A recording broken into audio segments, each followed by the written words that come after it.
الشيطان الرجيم. بسم الله الرحمن الرحيم. بسم الله الرحمن الرحيم.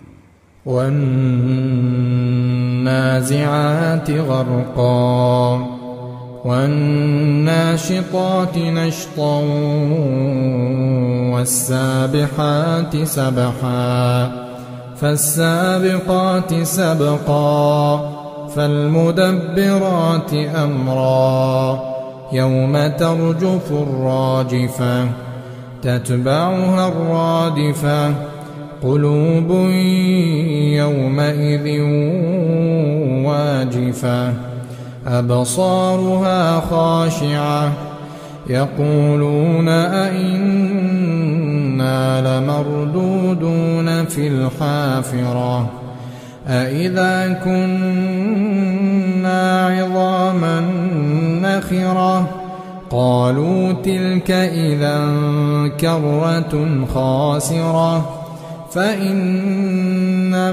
هي زجرة واحدة فإذا هم بالساهرة هل أتاك حديث موسى إذ ناداه ربه بالواد المقدس طوى اذهب إلى فرعون إنه طغى فقل هل لك إلى أن تزكى وأهديك إلى ربك فتخشى فأراه الآية الكبرى فكذب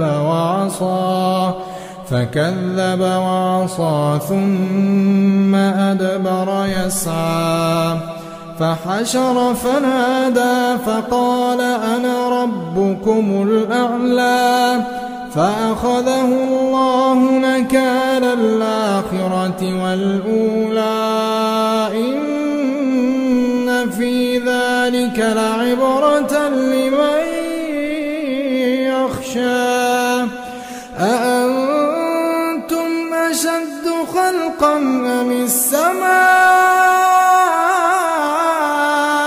بناها رفع سمكها فسواها وأغطش ليلها وأخرج ضحاها والأرض بعد ذلك دحاها أخرج منها ماءها ومرعاها والجبال أرساها متاعا لكم ولأنعامكم فإذا جاءت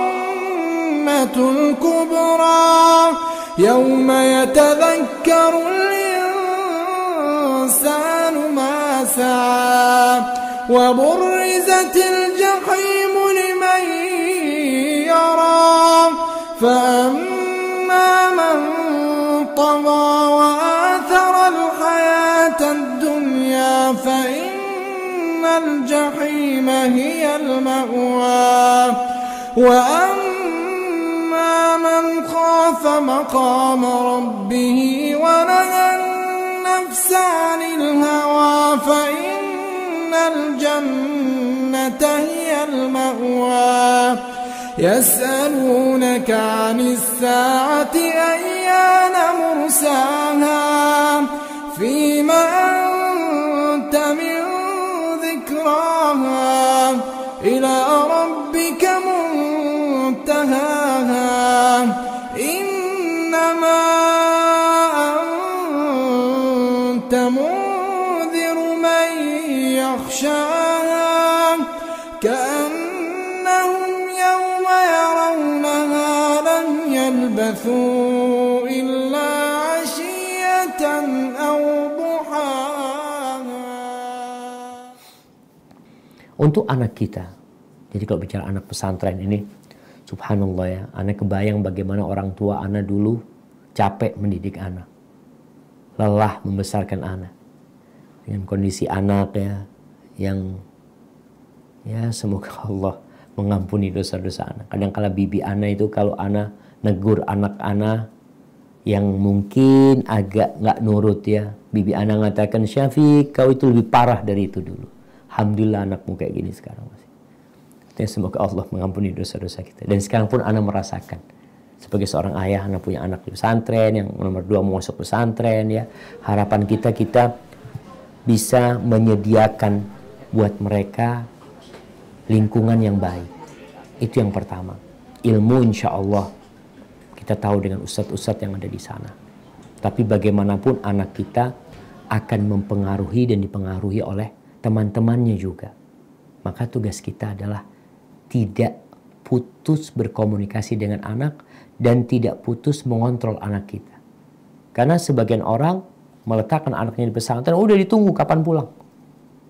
Sehingga dia tidak paham dengan perkembangan anaknya. Kalau sekarang alhamdulillah ada banyak sarana komunikasi. Kalau dulu itu ada anak yang dikirim ke Mesir, sudah nggak tahu, nggak pernah hubungan sama anaknya jadi apa di situ nggak tahu.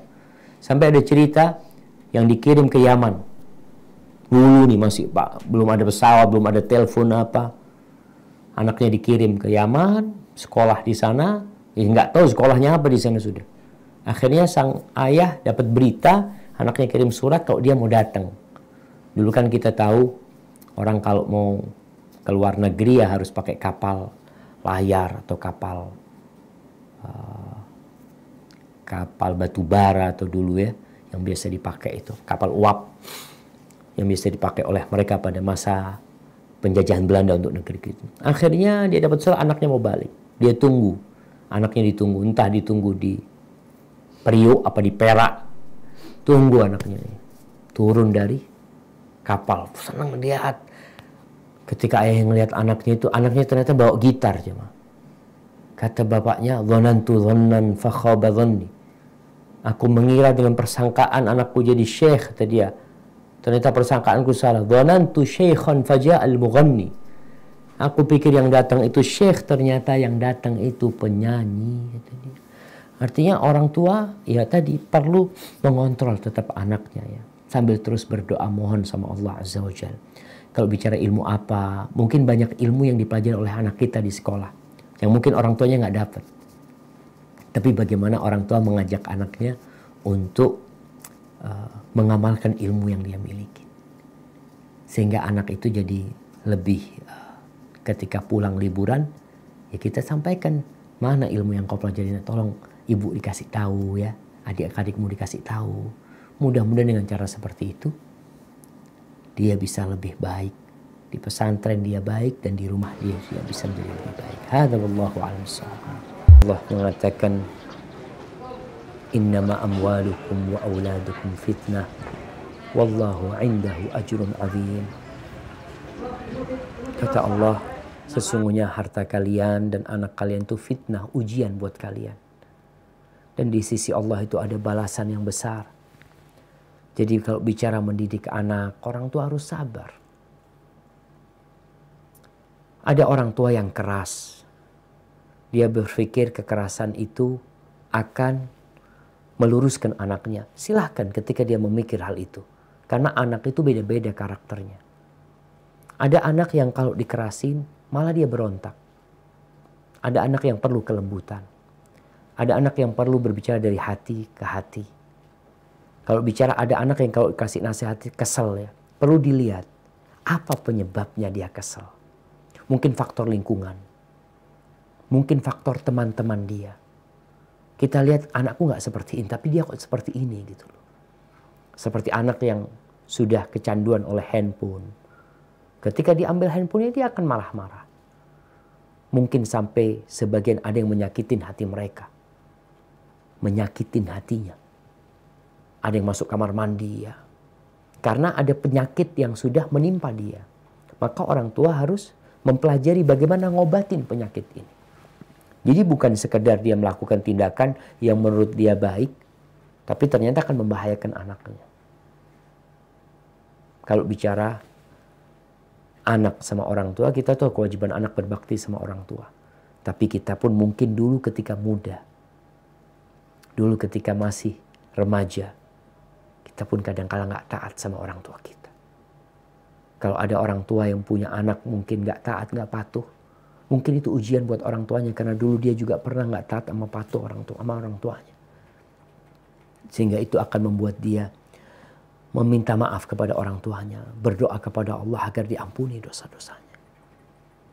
Hadza wallahu a'lam bishawab. Dan suka sering-sering baca doa, Rabbi habli minas salihin, Rabbana hablana min azwajina wa dhurriyyatina qurrata a'yun waj'alna lil muttaqina imama. Banyak membaca doa tersebut dengan harapan ya kita hanya bisa berdoa memohon kepada Allah Subhanahu wa taala. Karena kehidupan ini jamaah, kita nggak tahu apa yang ada di depan kita. Abang namanya siapa? Nino. Nino ya. Nino, kira-kira apa sih yang membuat kamu ingin belajar di Pondok Imam Syafi'i? Karena mau belajar agama. Mau belajar agama. Itu aja? Ya? Itu aja? Ada lagi yang lain? Ada apa? Juga di guru mandiri. Oh gitu, Masya Allah ya. Apa Abang Nino semangat? Semangat ya, harus semangat ya. Nggak boleh malas ya. Apa yang mendasari Anda menyekolahkan anaknya di Pondok Pesantren Imam Syafi'i? Ya. Awalnya lihat dari sosmed, terus saya lihat di sosmed itu pondoknya bersih, anak-anak juga nyaman di sini. Ini Abang Haikal ini kira-kira apa yang membuat Abang Haikal ingin daftar di Pondok Pesantren Imam Syafi'i? Apa yang membuat kamu ingin daftar di Pondok Imam Syafi'i?